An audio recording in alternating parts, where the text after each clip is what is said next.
Mic check, mic check, mic check, mic check. Microphone check, mic check. Microphone check. Mic check, mic check.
Good afternoon, everyone. Thank you for joining us today and over the past few days. This afternoon, Rear Admiral John Mauger will be providing an update on the most recent findings from ROV operations in search of the Titan submersible. He will provide a brief statement and provide the opportunity for questions after. Please limit your questions to one per outlet. Following the briefing, the Joint Information Center staff and I will be here to help you with any of your further needs. May I now please introduce Rear Admiral John Mauger.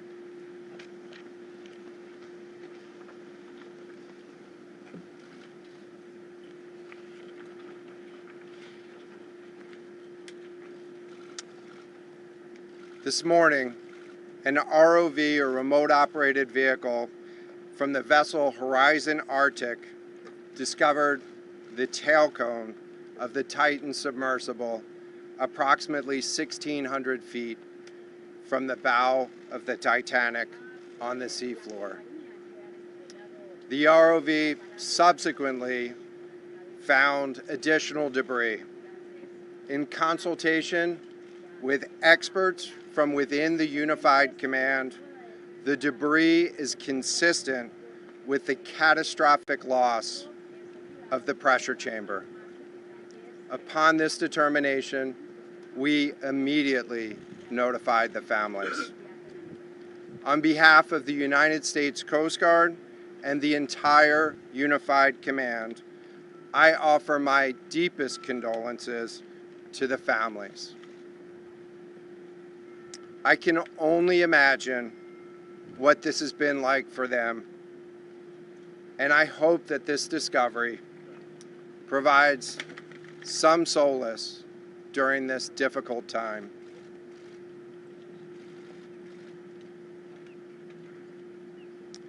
Additionally, we've been in close contact with the British and French consuls general to ensure that they are fully apprised and that their concerns are being addressed. The outpouring of support in this highly complex search operation has been robust and immensely appreciated. We are grateful for the rapid mobilization of experts on the undersea search and rescue, and we thank all of the agencies and personnel for their role in the response. We're also incredibly grateful for the full spectrum of international assistance that's been provided. The ROVs will remain on scene and continue to gather information. Again, our most heartfelt condolences go out to the loved ones of the crew. We'll now take questions. Rear Admiral, can you talk about the delay in reporting the vessel missing and what impact that had on the recovery? This was a incredibly complex case, and we're still working to develop the details for the timeline involved with this casualty and the response. And so we'll provide that information. What about the recovery of the body? James Matthews from Sky News. John, what other debris have you found? And have you found any trace of those who were on it? So this is an incredibly complex operating environment on the seafloor, over 2 miles beneath the surface. And so the remote operating vehicle has been searching, and it is highly capable. And we've been able to classify parts of the pressure chamber for the Titan submersible. Let me refer to one of my undersea experts here, Mr. Paul Hankin, to talk about the nature of some of the debris.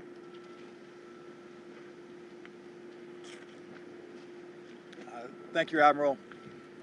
So essentially we found 5 different major pieces of debris that told us that it was the remains of the Titan. The initial thing we found was the nose cone, which was outside of the pressure hull. We then found a large debris field. Within that large debris field, we found the front end bell of the pressure hull. That was the first indication that there was a catastrophic event.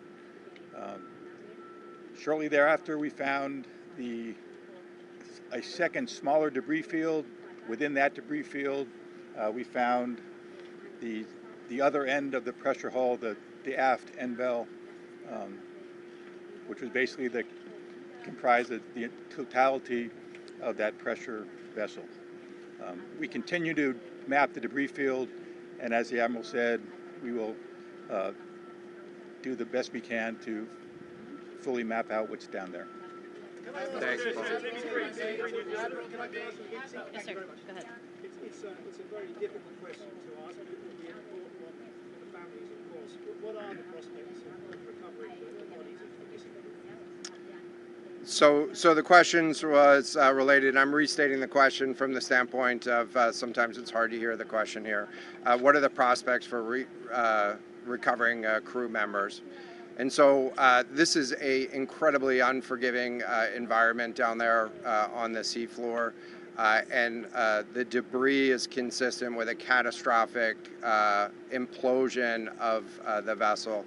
And so we'll continue to work and continue to search the area down there, but I don't have an answer for prospects at this time. Admiral, it's Tom Costello at NBC News. Is there any suggestion, any suggestion at all that the sub itself collided with the wreckage of Titanic, or that instead it might have imploded above the wreckage and then rained down nearby? So the question was, is there any question as to whether or not the sub collided with the Titanic or whether it imploded above and debris field created from that? So the location of the Titan submersible was in an area that was approximately 1,600 feet from the wreck of the Titanic. I have an expert here that is familiar with that area and can talk about the debris field and what the debris field indicates in terms of where the casualty may have occurred. Rear Admiral, really quickly, can you tell me when that massive fleet will be called back? The expert voice is coming up to answer the question. Thank you, Admiral. So the question is, where does the wreck lie in relation to the Titanic?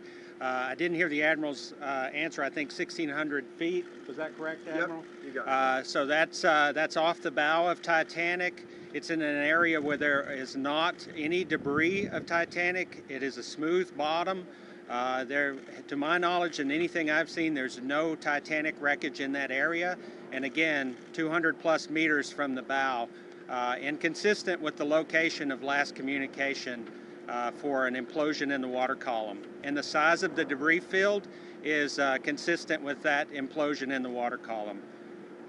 Thanks. What would cause the implosion? In terms of the timing here, you say that this was a catastrophic implosion.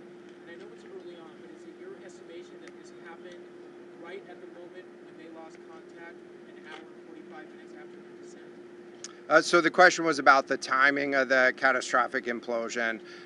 Right now, it is too early to tell with that.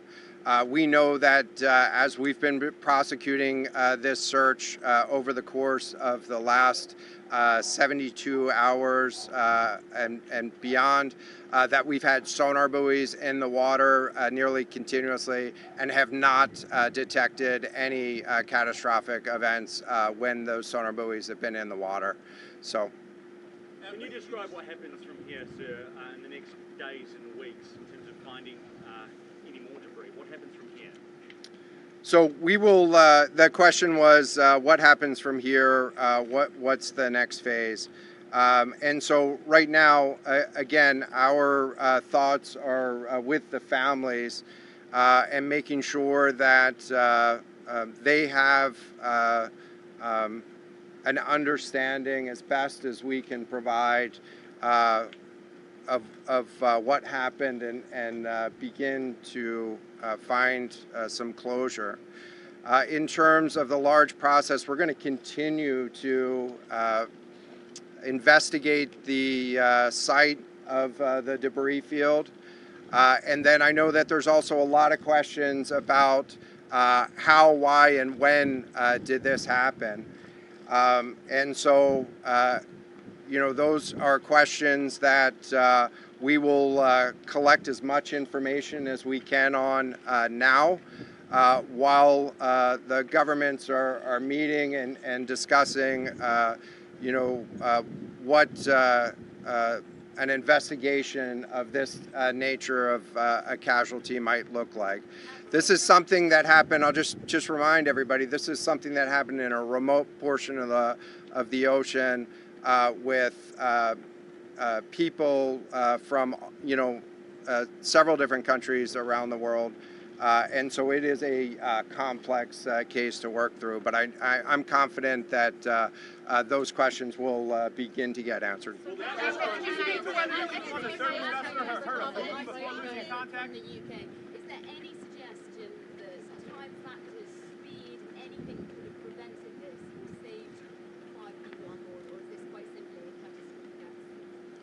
The question was there any suggestion that time factors may have played a role or a consideration in the casualty here? And so the debris field is consistent with a catastrophic implosion of the vessel. Again, while we were prosecuting the search, we had listening devices in the water throughout and did not hear any signs of catastrophic failure from those. And so we're going to continue to investigate, or we're going to continue to document the information there and understand, based on all the information we have, the timeline.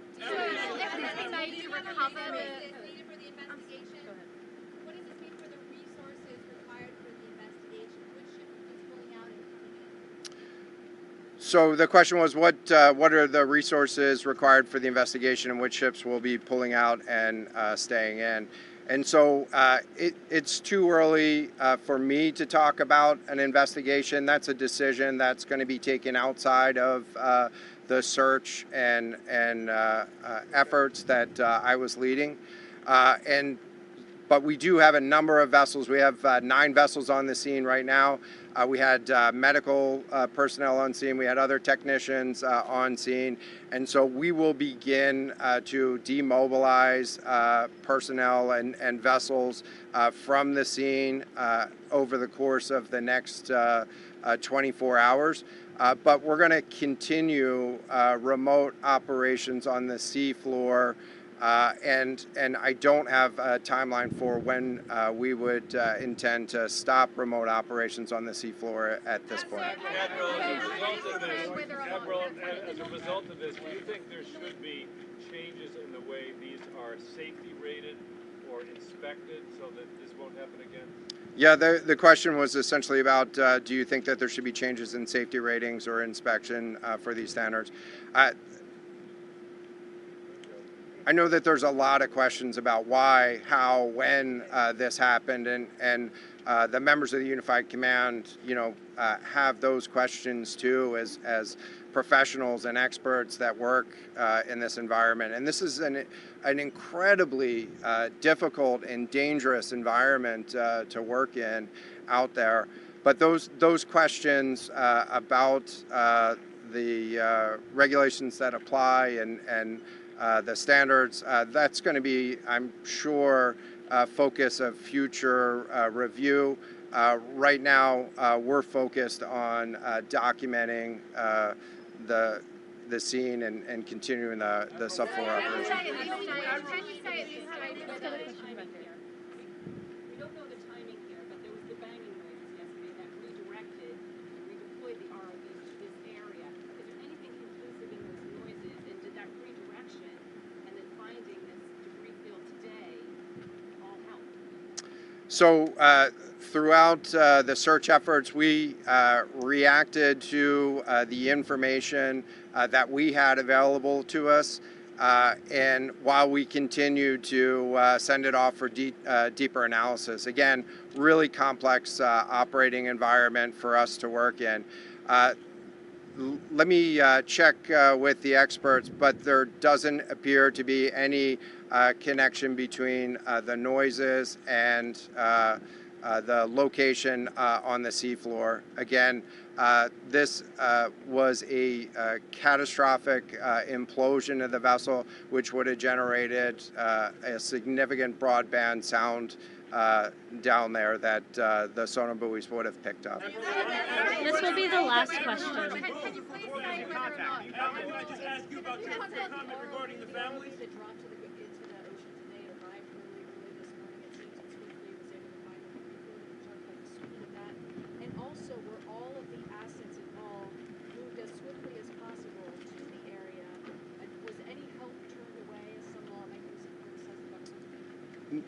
This was a incredibly complex operation, and we were able to mobilize an immense amount of gear to the site in just a really remarkable amount of time, given the fact that we started without any sort of vessel response plan for this or any sort of pre-stage resources. And so the equipment that was brought on site this morning that we were using was a pelagic ROV capable of operating at 6,000 meters, cameras, sonar, other articulating arms and resources on it. And it, we had to transport it here through C-17 aircraft. This is 2 aircraft that it took to get this up here. And so we've really had the right gear on site and worked as swiftly as possible to bring all of the capabilities that we had to bear to this search and rescue effort.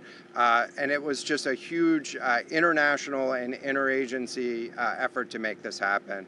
So I'm really grateful for all of the responders that came out to support this and really search for the vessel. It is a difficult day for all of us, and it's especially difficult for the families, and our thoughts are with the families today. But this was an immense support, and we had the right gear on the bottom to find it. So thank you. When you attempt to recover the bodies, can we ask you, though, the victims, will they be recovered? Thank you so much, everyone, for attending this afternoon. There are no future planned press conferences. Updates will be shared to the USCG Northeast Twitter page, and our staff will be available to take down any questions following this. Thank you. I can get that back to you afterwards, just so I can confirm. Thank you.